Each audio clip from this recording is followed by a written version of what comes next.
मोहन भागवत के काले धन की खुली पोल। कोरोना काल में फर्जी आरएसएस ने की हजारों करोड़ की हेराफेरी। मोहनीश जबलपुरे ने मोहन भागवत और उसकी फर्जी आरएसएस की उड़ाई धज्जियां। मोहन भागवत और उसकी फर्जी आरएसएस कोरोना काल में भी अपने शर्मसार हरकतों से बाज नहीं आई।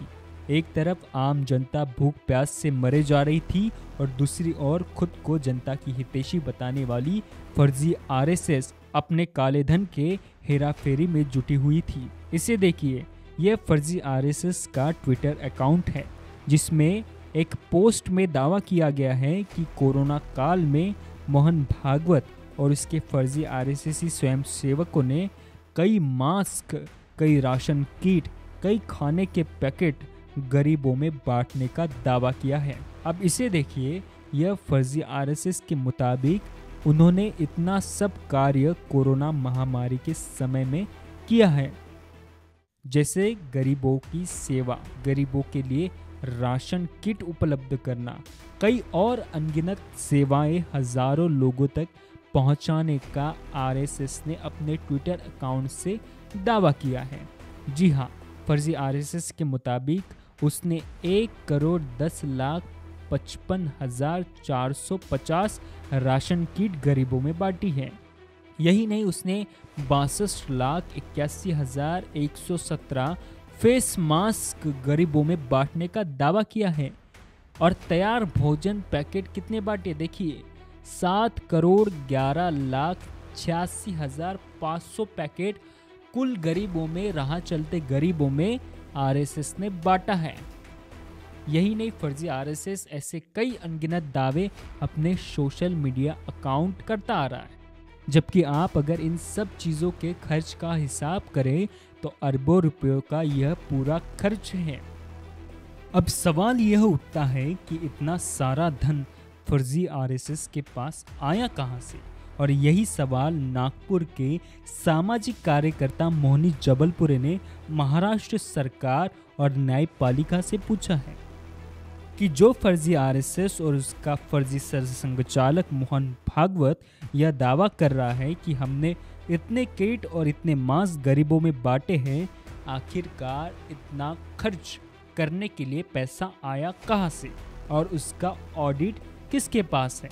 जबकि भारतीय कानून के मुताबिक मोहन भागवत की आरएसएस किसी भी सरकारी दफ्तर में रजिस्टर्ड नहीं है, और यह जवाब महाराष्ट्र सरकार ने खुद लिखित में दिया है कि राष्ट्रीय स्वयंसेवक संघ नाम की कोई भी संगठन नागपुर के चैरिटेबल ऑफिस में रजिस्टर्ड नहीं है।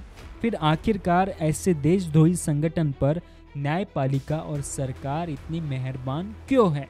और इन्हीं सवालों को लेकर मोहनीश जबलपुरे ने फर्जी आरएसएस और मोहन भागवत के खिलाफ नागपुर के पुलिस थानों में कुल 18 आपराधिक मामले दर्ज किए हैं, जिसमें कई अवैध हथियार और अवैध तरीके से चल रही शाखाओं का भी जिक्र है। जी हाँ, मोहनीश जबलपुरे यह वही शख्स है जिसने पूर्व मुख्यमंत्री देवेंद्र फडणवीस का एक्सिस बैंक घोटाला भी उजागर किया। महामारी का एक समय चल रहा है और उस समय में कई सामाजिक संस्थाएं अपना कर्तव्य निभा रही है, समाज की सेवा करके, उन्हें हम अप्रिशिएट करते हैं। पर अभी हमने हाल ही में देखा है कि आरएसएस की ऑफिशियल ट्विटर अकाउंट पर इन्होंने 23 मई को एक पोस्ट डाली। उस पोस्ट में इन्होंने साफ तरीके से लिखा है कि इन्होंने कितनी जनसेवा की है। देखिएगा, मैं आपको ये करूँगा, सुनाऊंगा। इसमें इन लोगों ने लगभग राशन किट बांटी 1,10,55,450 लोगों को। इन्होंने खाने के पैकेट, मील पैकेट्स बांटे हैं 7,11,46,500 लोगों को। ये पैसा इनके पास कहाँ से आया? सबसे पहला ये ऑब्जेक्शन है इस चीज़ का। इनका ये ट्विटर अकाउंट का कॉपी निकालकर मैंने अभी चैरिटी कमिश्नर में ऑफिस में, मैंने नागपुर में कंप्लेंट दायर की है कि इनके पास जो फंड आया हुआ है, ये फंड इनका कहाँ से आया हुआ है, कौन से वे से आया हुआ है, इनको ये फंड किन लोगों ने दिया हुआ है, इनकी अभी इन्वेस्टिगेशन होनी चाहिए। इस उद्देश्य से मैंने दिया हुआ है। अभी हमको भी पता है कि लॉकडाउन के समय में हम लोग बाहर नहीं निकल रहे थे तो जाहिर सी बात है पब्लिक भी बाहर नहीं थी। और ये तकरीबन तकरीबन अगर हमने कैलकुलेशन किए तो ये लगभग लगभग 1000 करोड़ के ऊपर का पैसा इन लोगों ने यहाँ पे यूज़ किया हुआ है। तो लॉकडाउन के समय पे पैसा इनको कहाँ से आया? ये पैसा इनको अकाउंट से आया।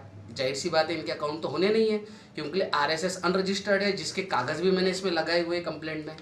अब इनके पास में ये अनरजिस्टर्ड संस्था है, अनरजिस्टर्ड होते हुए इनके बैंक अकाउंट नहीं है। बैंक अकाउंट नहीं है तो इनके पास ये फंड कहाँ से आया? ये कैश आई, हवाला आया, इतना 1000 करोड़ के ऊपर जो पैसा आया ये कौन से माध्यम से इनके पास में आया हुआ है? इसकी जांच के लिए मैंने अभी धर्मदाय आयुक्त नागपुर को मैंने इसकी कंप्लेंट की हुई है। जाहिर सी बात है इन लोगों ने अपने इसमें वॉलंटियर्स भी बताया कि हमारे पास में इतने इतने वॉलंटियर्स हैं। इनके जो वॉलंटियर्स होते हैं, मैंने सीपी ऑफिस नागपुर में और कोतवाली नागपुर में मैंने आरटीआई डाले थे कि जिस प्रकार आप कॉलेज के विद्यार्थियों को उनके आई कार्ड के अनुसार आप आइडेंटिफाई करते हो, पुलिस विभाग के कर्मचारियों को आप उनके आई कार्ड के हिसाब से आप आइडेंटिफाई करते हो, कोई भी पॉलिटिकल पार्टी के पदाधिकारियों को, कार्यकर्ताओं को आप उनके नियुक्ति पत्र तथा आई कार्ड के हिसाब से आप आइडेंटिफाई करते हो। आप आरएसएस के लोगों को कैसे आइडेंटिफाई करते हो? मुझे रिप्लाई आया है उस पर, मैंने आरटीआई की प्रत वो भी निकाली है। रिप्लाई आया है कि ये हमारे पास में अभिलेख पे हमारे इसकी कोई नोंद नहीं है, यानी हमारे पास इसका कोई रिप्लाई नहीं है। आप बताइए, और ये खुलेआम बताते हैं कि हमारे पास में इतने इतने वॉलंटियर्स इसमें काम किए, यानी इनके वॉलंटियर्स ये लोग दिखाते सोशल एक्टिविटी के समय पे आ जाते हैं, और जब क्रिमिनल एक्टिविटी होती है इनकी वाली, तब नाथूराम गोडसे बन जाते हैं कि ये तो हमारा कोई था ही नहीं, इससे तो हमारा कोई सरोकार ही नहीं है। उसी प्रकार इनका जो फंड आया हुआ है, ये फंड इनका कहाँ से आया है? ये 1000 करोड़ के ऊपर का फंड है, तो ये फंड इनका कहाँ से आया है? इसके लिए मैंने कंप्लेंट की है और मैं चाहता हूँ कि ये इसका इन्वेस्टिगेशन, जिस प्रकार इन्होंने जो मरकज़ के लोगों के ऊपर इन्होंने रेट डाल डाल के इन्होंने फंड निकाला है ना, कि इनको फंड कहाँ से आया है, उसी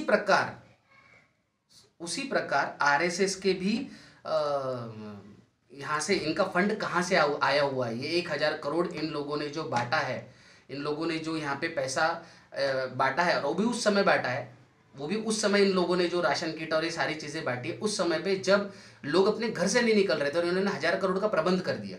सोचने वाली बात है, सोचने वाली बात है, और सरकार को इसके ऊपर कार्रवाई सरकार ने करना चाहिए। इसलिए मैंने इसके ऊपर कंप्लेंट की है, और ये कंप्लेंट की कॉपी है, इसमें सारी आरटीआई लगाए हुए हैं। पुलिस इनको आइडेंटिफाई नहीं कर सकती, इनके कार्यकर्ताओं को, वो भी है। आरएसएस अनरजिस्टर्ड है, वो भी इसमें लगाया हुआ है। इनके ट्विटर अकाउंट पे, आप खुद भी ट्विटर पे जाकर कोई भी व्यक्ति देख सकता है, आरएसएस नाम पे है। और ये लोग शायद ये बोल सकते हैं कि ये हमारी सिस्टर संस्था का पैसा है जो हमने यूज़ किया, ये बोल सकते हैं। तो उनके लिए भी एक मेरा रिप्लाई है, अगर वो सिस्टर संस्था का अगर पैसा है तो आप वो पैसा उनके नाम पे क्यों यूज़ नहीं किए, आपने खुद के नाम पे क्यों यूज़ किए? देखिए, वो ये हजारों करोड़ रुपए के जो घोटाला है, या इनको फंड कहाँ से आया है, इससे वो लोग बच नहीं सकेंगे।